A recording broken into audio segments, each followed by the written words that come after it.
અને હવે વાત કરીએ ભારતીય જનતા પક્ષના રાષ્ટ્રીય નેતા લાલકૃષ્ણ અડવાણીની કે જેઓ ગાંધીનગર બેઠક પરથી ચૂંટણી લડી રહ્યા છે। લોકસભા બેઠકના સમીકરણમાં ગાંધીનગર બેઠક પર અડવાણી પરિવારની પ્રચાર યાત્રાનો અનુભવ કરાવીએ તો અડવાણી પક્ષના હિતમાં રાષ્ટ્રીય ફલક પર પ્રચાર કરી રહ્યા છે। તેમના પરિવારે અડવાણીની ગાંધીનગર બેઠકની પ્રચારની જવાબદારી સંભાળી લીધી છે। લાલકૃષ્ણ અડવાણીએ 1991, 98, 99 અને 2004 એમ 4 વખત ગાંધીનગર બેઠક પરથી ઉમેદવારી નોંધાવી છે અને જંગી બહુમતીથી વિજયી પણ થયા છે। GI Patel, PK Datta, TN Seshan જેવા દિગ્ગજોને આ બેઠક પરથી હરાવી પોતાનું રાજકીય કદ વધાર્યું છે। આ વખતે તેમની સામે કોંગ્રેસના સુરેશ પટેલ મેદાનમાં છે, ત્યારે સમગ્ર દેશના ભાજપના પ્રચારમાં વ્યસ્ત અડવાણીના વિચારોનો પ્રચાર તેમનો પરિવાર કરી રહ્યો છે। जो संसद में सर्वे सर्वा नेता है वह चुना हुआ प्रतिनिधि होना चाहिए और इस नाते वो लोकसभा का प्रतिनिधि होना चाहिए। अब प्रत्यक्ष रूप से चुना हुआ राज्यसभा का नहीं होना चाहिए। अगर भारतीय जनता पार्टी को और एनडीए को देश की जनता ने अवसर दिया, जनादेश दिया और हम भारत का संविधान बदलने की स्थिति में हुए, तो मैं तो चाहूंगा कि भारत के संविधान में परिवर्तन ला करके इस बात को अनिवार्य किया जाए कि प्रधानमंत्री लोकसभा का ही होना चाहिए। परिवारजनों अडवाणी दादाना हुलामणा नामथी बोलावाय छे। તેમના પુત્રી પ્રતિભા દિવસ રાત પ્રચાર કરે છે। મત વિસ્તારના દરેક ખૂણામાં જઈ પ્રચાર કરી રહ્યા છે। એનડીએના શાસનમાં અડવાણીની સિદ્ધિઓ પ્રચારમાં વર્ણવી મત માટે અપીલ કરે છે कि हमारा दादा का अभी जो चुनाव इस बार जिस पोजीशन पे वो यहाँ है गांधीनगर के प्रत्याशी, साथ ही भाजपा और एनडीए के प्रधानमंत्री के उम्मीदवार भी हैं। तो देश के जितने भी मुद्दे हैं, चाहे वो बेरोज़गारी हो, चाहे वो सुरक्षा का मुद्दा हो या सुराज का मुद्दा हो और या विकास का मुद्दा हो, इन सब की बातें हम करते हैं मतदाताओं से। मैंने इस चुनाव में तय किया है कि मैं दादा के साथ ज़्यादा रहूँगी और मैं अब तक उनके साथ ही देश भर में प्रचार कर रही थी। वो ज़्यादा करते थे, मैं तो उनकी देखभाल के लिए थी। इसी तरह से प्रचार, लोगों से जनसंपर्क, ये सब करते रहेंगे।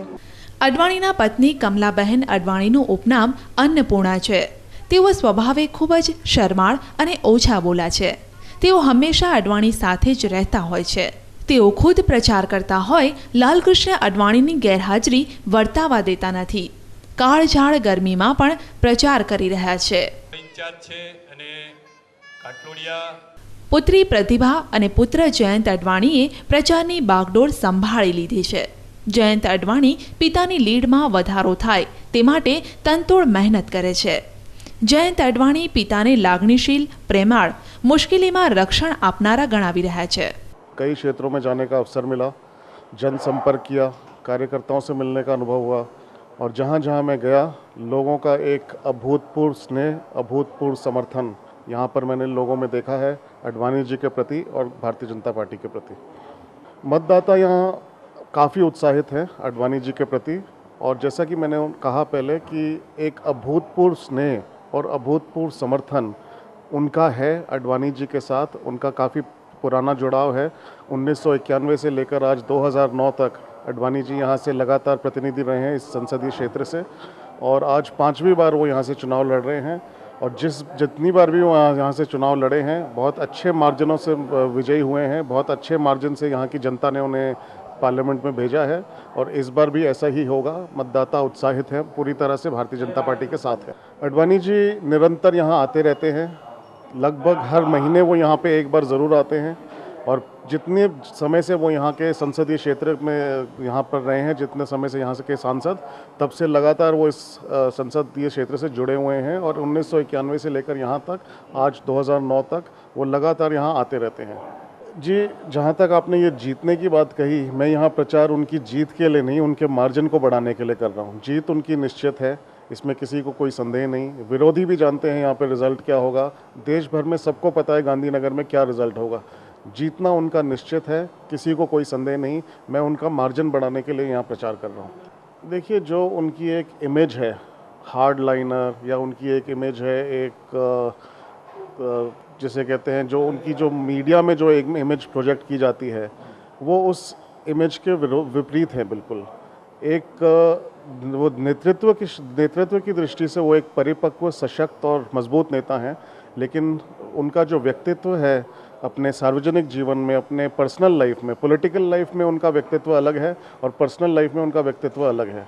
तो ये जो पर्सनल लाइफ का उनका व्यक्तित्व है वो सिर्फ उनके परिवार के लोग और उनके निकटतम लोग जानते हैं, और वैसे देश के लिए वो एक मजबूत नेता हैं, देश के लिए वो एक सशक्त और प्रभावशाली नेता हैं। અડવાણીના પરિવાર સાથે પક્ષના પ્રાદેશિક નેતાઓ અને સ્થાનિક નેતાઓ પ્રચારને આગળ ધપાવી રહ્યા છે। इस बार मैंने जहाँ जहाँ प्रचार किया, मैं लोगों से कहता हूँ कि गांधीनगर क्षेत्र की जनता जब 30 अप्रैल को कमल का बटन दबाएगी तो उसे 2 लाभ होंगे। एक लाभ ये होगा कि उसे इस संसदीय क्षेत्र का अपना एक उम्मीदवार मिलेगा, अपना एक प्रतिनिधि मिलेगा संसदीय क्षेत्र से, और देश का अगला प्रधानमंत्री भी इसी गांधीनगर क्षेत्र का होगा। आप कमल का बटन दबाइए, संसद के सदस्य को चुनें और देश के अगले प्रधानमंत्री को चुनें। અડવાણી હંમેશા સમાચારમાં રહ્યા છે। 1990માં રામ રથયાત્રા કાઢી સમાચારમાં રહ્યા હતા। 1997માં સુવર્ણ જયંતિ યાત્રાએ તેમને બહોળી પ્રસિદ્ધિ અપાવી હતી। 2004માં તેમણે ભારત ઉદય યાત્રા કાઢી હતી। આ વખતે જો એનડીએને બહુમતી મળે તો તે વડાપ્રધાન પદના દાવેદાર છે। કેમેરામેન ઘનશ્યામ રાવલ સાથે દિલીપ સિંહ ક્ષત્રિય, બીઝ ન્યૂઝ, અમદાવાદ। લોકસભા બેઠકના સમીકરણમાં ચૂંટણી પ્રચારની આવી અવનવી વાત લઈને પુનઃ ઉપસ્થિત થઈશું। ત્યાં સુધી રજા આપશો। નમસ્કાર।